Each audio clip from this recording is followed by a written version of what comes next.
just 153. And yes, that includes the smooth chocolate glaze on top.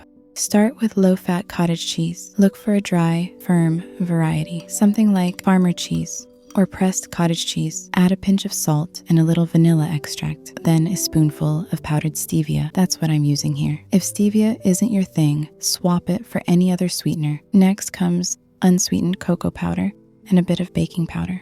Then add coconut oil. Yes, we could skip it to save a few calories, but it adds softness and that melt in your mouth texture you really want in a muffin. Now add 1 egg and some shredded coconut. Give everything a good stir. This is a dense batter, but it blends easily.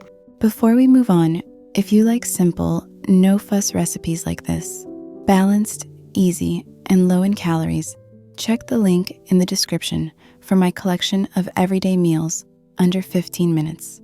Calories and macros included. Back to the muffins. Add Greek yogurt. I use 2% fat. The yogurt keeps the muffin moist, which is especially important when microwaving. Blend everything until smooth. I use a hand blender, but a spoon works too. Grease 2 small silicone molds with a tiny bit of coconut oil. Then divide the batter between them. Microwave on medium-high for 2 to 2.5 minutes. Watch closely. If they start to rise too much, open the door briefly or lower the power slightly. Mine took exactly 2 minutes and 30 seconds. They might come out uneven. Mine looked like tiny chocolate towers, but they're soft, rich, and super chocolatey. While they're still warm, melt a bit of dark chocolate over a bain-marie or in the microwave. Spoon the melted chocolate on top so it spreads evenly and sets as the muffin cools. These muffins are soft and moist, not dry like so many microwave bakes.